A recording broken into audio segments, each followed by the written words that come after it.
Hello there, Cancers. Welcome. So, when I was shuffling out this spread for you, I do have an image that I want to convey to you. And there were words that came through. And so it's not so much about the image, it's mainly the words associated with it, okay? I feel like it has more importance. So first of all, I see this bedroom scene. Okay, so there's like a window, and it opens out into the I guess the backyard of the house, and there's a tree with like a tire swing that's nailed to the branch of the tree. And then in bed, you have this little boy. He's very, very young. He's probably like 6 or 7. He's looking out into the window. The window's open. He's looking out at the tree. And so what I started to see was the scene is moving. So it's like a nighttime scene. He's supposed to be in bed. He's kind of bored. He doesn't want to sleep yet. He wants to like go outside and play. But it's nighttime, so his parents are probably forcing him to go to bed, and they're assuming that he's sleeping, but he's looking at the tree, and you see the passage of time. So it's a nighttime scene, and then the earth kind of moves and shifts, and then the sun starts to rise.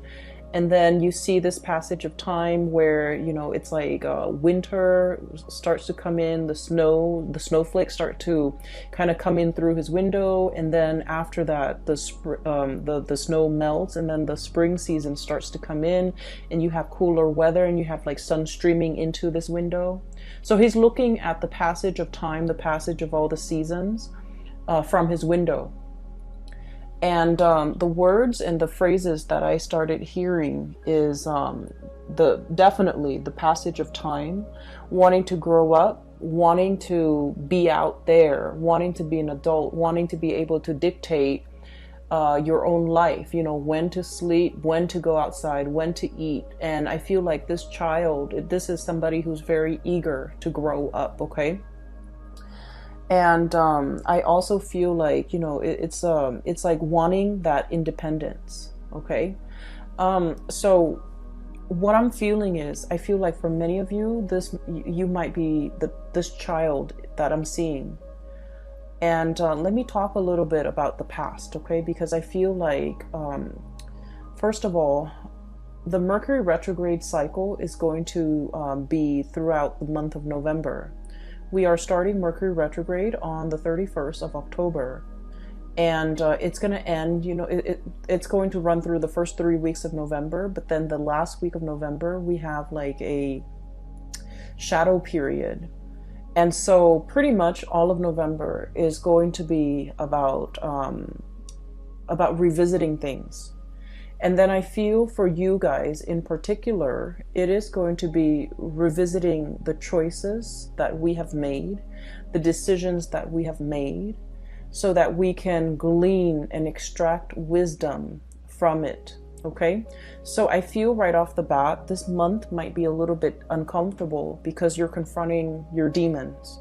You're confronting the past. You're confronting choices and decisions that you have made in the past. And I do feel the month brings about immense opportunities for transformation. If you don't like where you are, you're going to be able to change location. If you don't like the things that you have done in the past, you're going to be able to do like a 180, change direction, take a different path. If you don't like the person that you're around, you're going to be able to change your group of friends.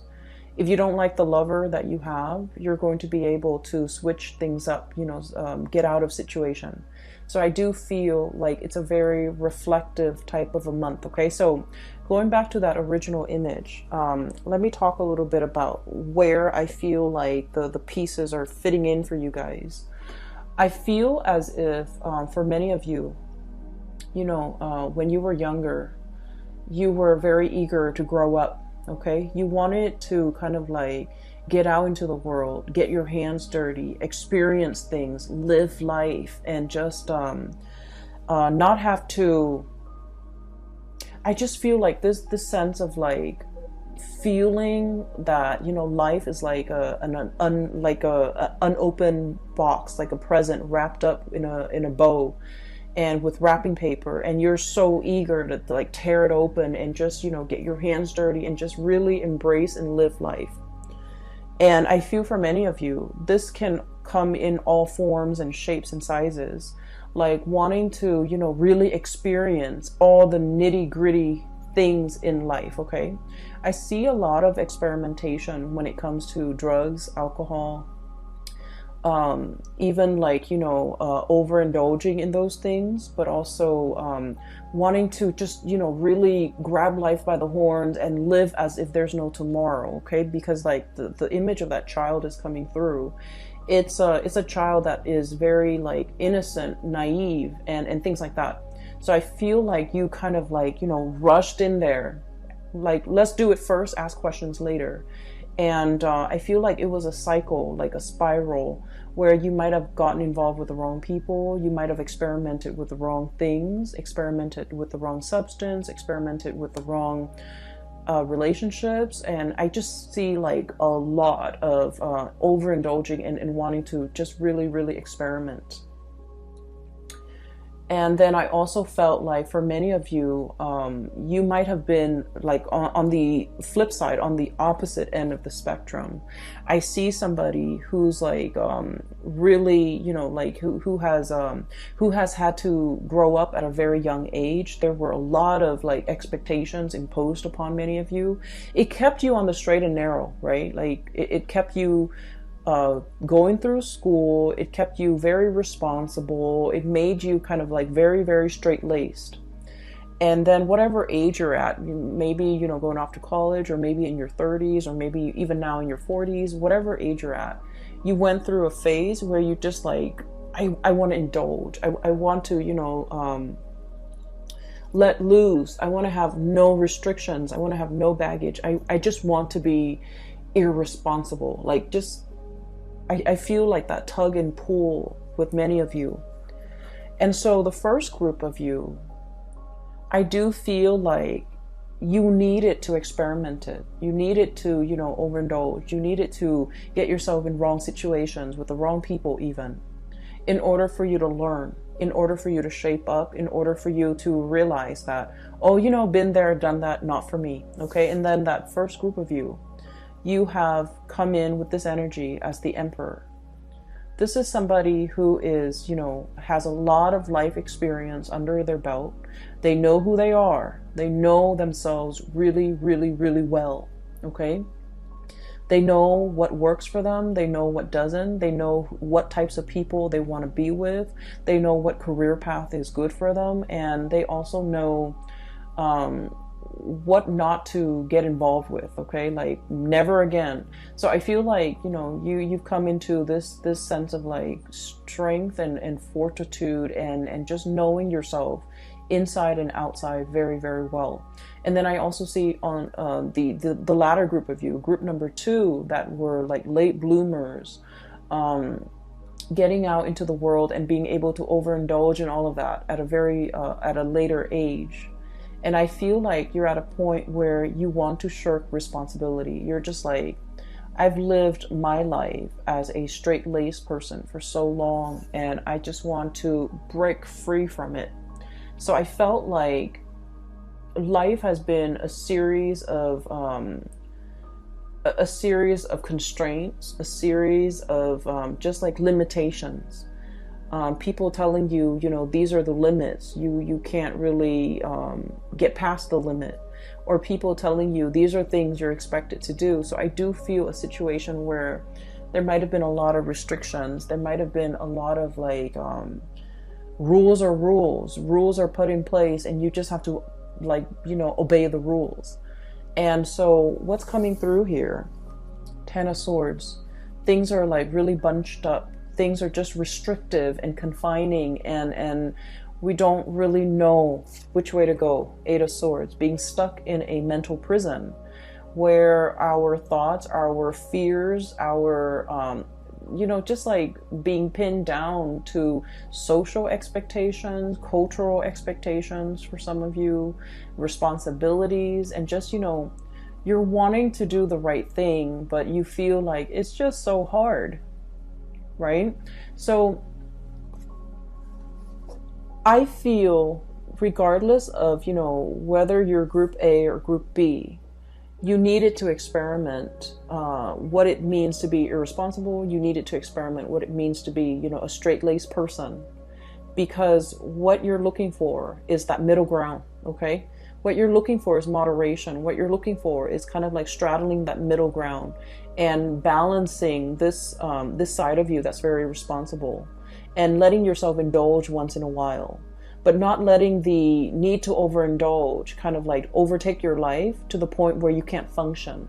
So I feel like the universe is teaching you a very important lesson about moderation, about, you know, walking a middle path, about really finding your own way. Okay, never mind the social expectations, never mind what people expect from you, or never mind what you feel is expected of you. It's just a matter of figuring out that perfect medium that works for you. And I feel like you're still in the process of trying to find that. And you're kind of, I almost feel like walking down this alley. Okay, and the walls are around you, and you're walking in the middle. You're trying not to hit the walls. And, you know, if there's like any type of turbulence, you're going to sway in either direction. But the trick is to maintain your balance, to maintain your stance, so that you don't get swayed either way. Okay, so that's what I'm feeling here. I feel almost like many of you are in a situation right now where I mentioned last month, and I do feel this energy coming back in, because I rarely, like when I do these videos, once I publish them and they're up on the internet, I don't remember the energy, but I'm remembering a lot of the energies for a lot of the signs, not just you. So I feel like it might be significant. I mentioned somebody that wants to be found, somebody that's like attention seeking. And I feel like you're dealing with someone who is attention seeking. Okay, they know how to jab at you. They know how to push your buttons. They do this with everybody. They do this with, you know, people in their lives. And I feel like I'm feeling for many of you, you're dealing with somebody in your environment like this, and you're trying to keep a straight face. You're trying to do the right thing. You're trying to maintain your decorum, because you guys are deeply sensitive. I feel like out of all the signs, you know, everyone has their sensitivities, but I feel like with Cancerian people, you guys are very empathetic. You guys really care about people. You guys are genuinely very, very nice, caring, you know, just decent human being. And so you don't want to say things to hurt other people, not even if they deserve it. You know, you're that respectful.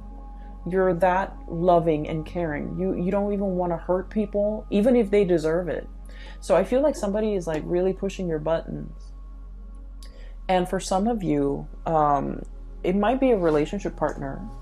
And for others, it might be a parent. For others, it might be, you know, somebody in your work environment. But this is somebody significant, okay? Because like if they're not significant, it wouldn't really matter if they push your buttons. They're just, you know, some random stranger or just an acquaintance.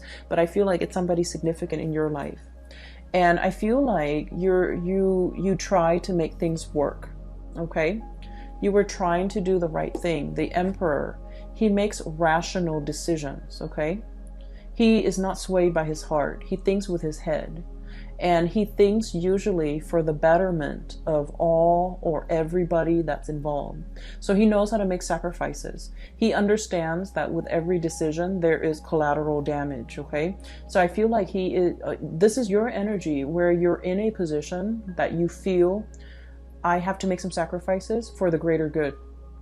And I feel like you might have known that something wasn't going to work out.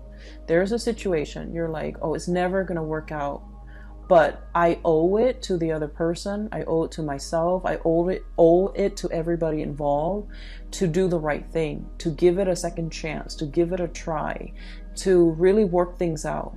And I feel that you maintain your decorum, your calmness, your temper in this situation.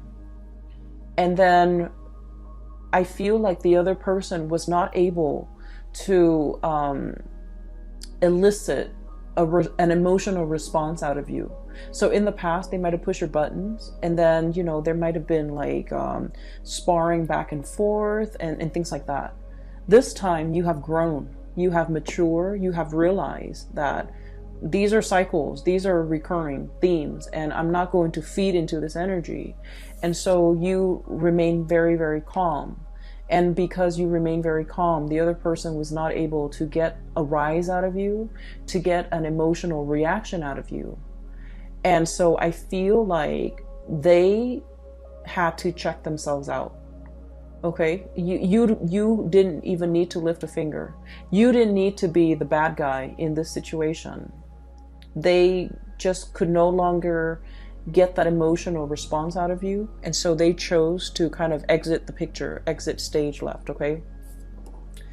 Ten of Swords. It's an ending to a situation. It's a situation that was very heavy. It was there were a lot of ideological differences between you and the other person. You say one thing, they mean they misinterpret and think you mean another. What you feel is important is like things that should be prioritized. They don't feel as important. So it's like it's a situation where you're never going to see eye to eye because your values are very different. And so the longer you stayed in it, and I feel like many of you had a sense of responsibility. You stayed in it for the greater good. You stayed in it because, you know, there might have been more at stake. You stayed in it because you wanted to help the other person. You wanted to help the situation. And an example, you might have kids with this person, and in the spirit of, you know, maintaining the family stability for the family, for the kids, you might have stayed in this situation because for the kids, even though, you know, your heart's not in it. And then for others, another example is you wanted to help the other person, but you were already emotionally checked out. They felt that you're emotionally checked out. So even if you're there physically with them, emotionally you're checked out, and they have a lot of resentment towards you because you're checked out, because they can no longer push your buttons, because they can never evoke any type of emotional response from you. So I feel like somebody was very resentful towards you, and I don't feel that you did anything wrong. I just feel like you have dried up. You have turned stern and cold towards this person. Even though you're physically there, they feel as if you're not there. So there's definitely I'm sensing here, you know, like it's done and over with, and I feel like you're strategizing as to how to extricate, how to leave, how to, you know, get out of it. And what we have though with the Eight of Swords, this is, you know, being bound in that mental prison, not knowing where to go, even though you have the tools at your disposal to kind of like cut yourself free. What's coming through is we do have an unraveling process, okay? Two of Wands, the ribbons, everything is like unraveling. Everything is coming loose. Everything is becoming lighter. The burden is no longer there. And then you have a situation where things are just becoming lighter, becoming easier, becoming better. But we're definitely dropping a lot of burdens, okay? I have the Death card, which signifies to me transformations, seeing the light at the end of the tunnel. For those of you who have been in a very difficult, rough situation, this is pretty much, you know, I look at this as when we're in this space where we're walking towards the light, we're in this tunnel, and it's really hard to see. The size of the tunnel could be, you know, God forbid, covered in spiders, covered in yucky stuff. It's very dank and damp in that tunnel. We can only see like so far ahead of us. We don't know if we reach out what's going to be there, you know. So it's a very uncomfortable situation. It's claustrophobic. It's dark. It's menacing even, I feel, for some of you, but it is not comfortable. It's not comfortable, but there's some light streaming through at the end of it. So you do see an end in sight. You do see that there's an end date. There's a change coming into the picture, and I have the exact date when that transition is going to happen. And so your mind is kind of like lightened as a result of it. The burden is lightened because you understand that there's light at the end of the tunnel. There's an end date. There's an end in sight. And you're going to be able to make some major transformations happen in your own life once that date is here. Okay, so I definitely feel a situation that has been problematic for some of you. This is a work situation where there might have been a lot of bickering, where there might have been a lot of stop starts, like false starts even, where decisions cannot be made. Okay, like one decision is contingent upon another. And then you also have a situation where some of you could be in a leadership position and you're managing people that are just like immature, difficult to deal with, difficult to train, who get super defensive when you're trying to give them like constructive feedback. And there's so many of them and they all exhibit the same types of personality. So it's a very emotionally taxing, emotionally draining experience. And then you realize that, you know, if you're in a supervisory position, for example, you realize, oh, there's an end in sight. Maybe it could be for some of you the end of a fiscal year where they might no longer be your subordinate. And then for others, it might be the end of a lease, the end of a housing situation, the end of a lease. For others, it might be, you know, the end of a contract, the end of a work contract where you're shifting into something new. Or even just, for some of you, I do see like a change, a major change in your environment. It could be a housing situation, somebody moving in, somebody moving out. You might be moving location altogether. And then for others, it's just something so liberating and so freeing that you're looking forward to this end date. Okay, so I feel like you have something extraordinary that you're looking forward to, and it's going to change your life as you know it. It's going to bring about a major uptick in your standing, in your energy, and just energetically, I do feel like the burden has been lifted, the weight has been off your chest, and just you're no longer dealing with immature and just, you know, attention seeking people who know how to push buttons. Okay, so that's looking very, very good. Let me see. There was another image that I saw and I can't for the life of me remember. I did this, I think, with the Gemini people too. They got two images and I forgot one of them. Okay, so I do want to talk about another situation here, and this is pretty much, you know, the cards are split like this: past, present, future. That's what it feels like to me. And so let me talk about something else that's coming into the picture. First of all, this is the moon, and this is stereotypically the card for Pisces. Okay, Pisces is represented by the moon, but I feel like in your situation, this is pretty much you, because I want to talk about something else. Cancer, the sign of Cancer is traditionally, it rules the fourth house, okay? And the fourth house deals with the mother, okay? It deals with childhood. It deals with family. And so the symbology of the moon, I always think of it as Cancer. And I don't know, maybe some of you are aware of this, maybe all of you are aware of this, but this is something that I just started to realize about Cancerian people in general, because I had a friend, and through like conversations with, you know, the Cancerian friends that I've had over the years, this is something I've just noticed. So like, you know, the moon, right? It changes its size, its shape throughout the month.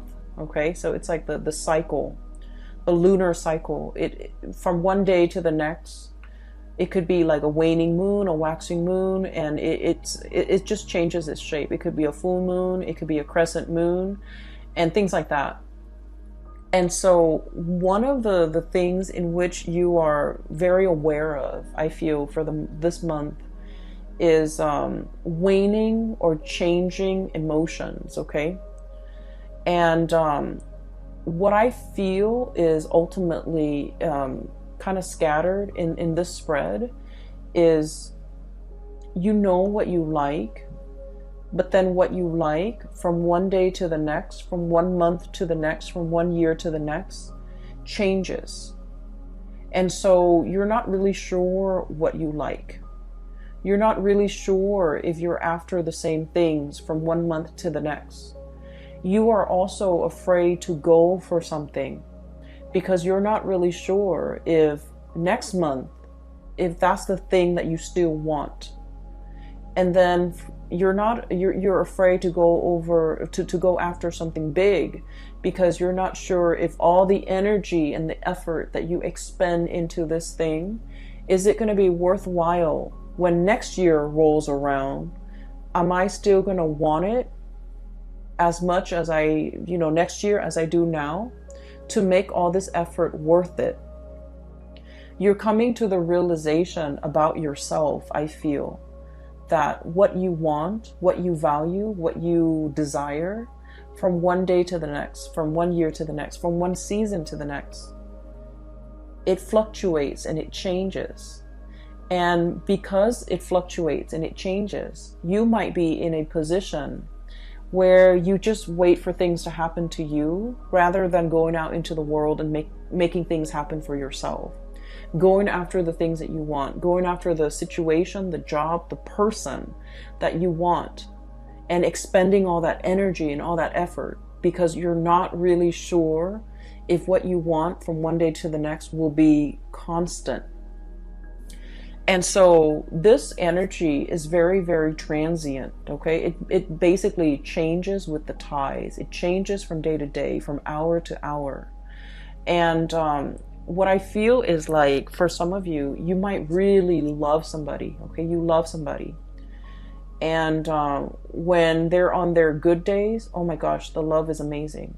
When they're on their bad days, however, you might feel like, oh, I don't know if I love this person anymore. And I'm sensing that you're at a point where, you're trying, and this is why I feel like it's so hard for Cancerian people to go after the object of their affection, the things that they really desire. For whatever reason, they have a really roundabout, way of going after the things that they want. And I've never understood it, growing up, I've never understood it. But now, like, I feel like that's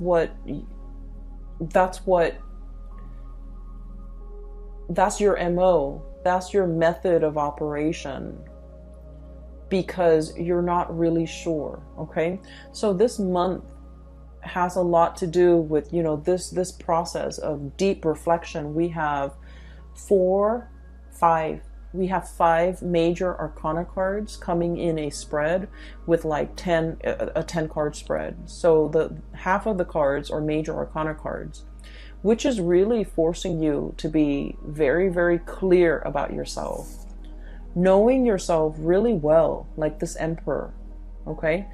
Knowing what you like, what you want to bring forth into the world, reflecting on your past experience, like all the things that you had to do to get yourself to this very moment in time, and figuring out who you are and what you're all about. This is about self-knowledge. The other card that we have here as well is we have the Hermit. And the Hermit is wisdom. It's somebody who's very, very wise. It's somebody who's like up high in a tree, like the sloth, or or somebody who has a bird's eye view. Okay, so somebody who is enlightened, somebody who spent a lot of time on their own, and they figured out what they need to be happy. And this process isn't just something that happens overnight.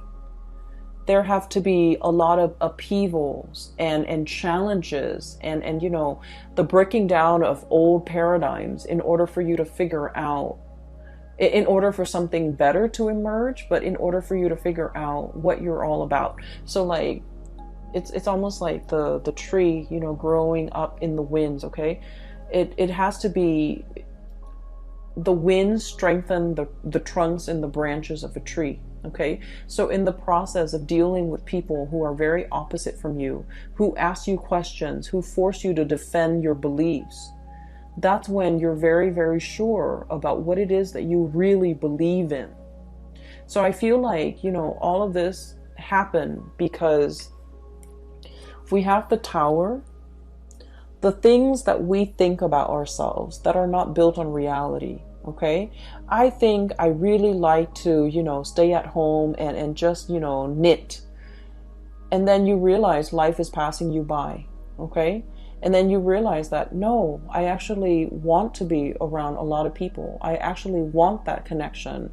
I'm actually very extroverted. I actually need other people. So we have to go through life to really figure out who we are. And then, you know, some of you, you're just like, oh, I want to be the life of the party. You guys need other people. Most of you, you need other people. You might feel like, I want to be the life of the party. And I feel like I'm speaking to a lot of Cancerians out there who feel like, I want to be where the things are happening, among the shakers and the movers, where, you know, you feel like you might want that. And then when you're in the midst of it, you feel very drained. You feel like just unhappy. And then you realize that, you know what? I'm not as extroverted as I think I am. I need more downtime. I need to recuperate. I need more me time. So I feel like you have gone through a major process of like learning about yourself. And all of these things that you're learning about yourself, they don't happen in calm waves, okay? They happen in very like, they were like, the transformation was very, very disruptive. And I feel like it needed to be disruptive because you needed to be shaken awake. Because I feel like with the state of the fluctuation, the changeable moon and the emotional state, it's like you're going through each day constantly changing. And so the shakeup needed to happen at the core, at the foundational level, for you to figure out on a foundational level, who am I? What am I about? What do I want? So I feel like that's what this is really screaming out to me. And I'm sorry if the reading is so like, if it's just so abstract. I feel like it's very abstract. But I feel like it's an inner process that you have to kind of discover on your own, okay? I almost think of this as like the Nautilus shell. Getting to the root of the problem. Understanding yourself. And you can't really proceed in life, in major endeavors, in making major decisions, unless you really know yourself. You have hesitated making some major decisions because, you know, you have this sense of responsibility, this sense of like, oh, I don't really want to hurt anybody. I just want to let a situation drag on. And then I feel like there's a jolt to the system and it's telling you, you can't really, this is not going to work. You need to be decisive. You need to not drag your feet. You need to, you know, let something come to an end if it must end. You need to stop lying to yourself that this is working because it's clearly not working. And so you definitely have some major, swift, fast decision that you need to make. And so this energy is coming in a way where it's very disruptive so that you can, you know, execute and just be done with it. Okay. It's like ripping off the Band-Aid. I'm sensing.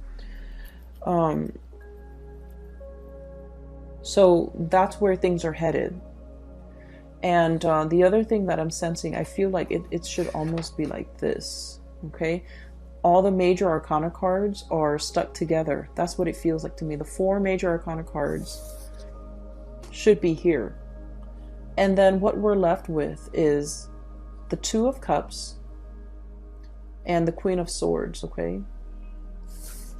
The Two of Cups is a soulmate connection. This is like heart, body, and mind, okay? This is a union that you have with another person.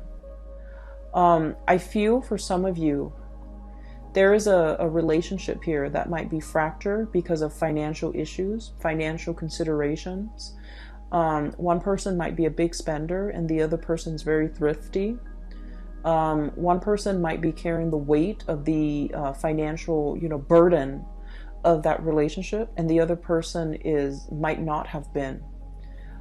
This is a balancing act, okay? This is now things that have been very, very unbalanced and unreciprocated and just off kilter are now being rebalanced, being restored, and both parties are definitely coming together. This card is also screaming out to me reconciliation with somebody who is very significant in your life. For some of you, we have here the Queen of Swords, and I'm not going to be reading the signs. This is clearly an air sign, Aquarius, Gemini, and Libra. But I also feel like Aries. I also feel Scorpio and Virgos here as well, okay? And the energy is pretty much telling me a situation where somebody is coming back, somebody is trying to communicate. Somebody is also, coming in with more sensitivity, okay? It's linked up here with the Moon card. It was like this.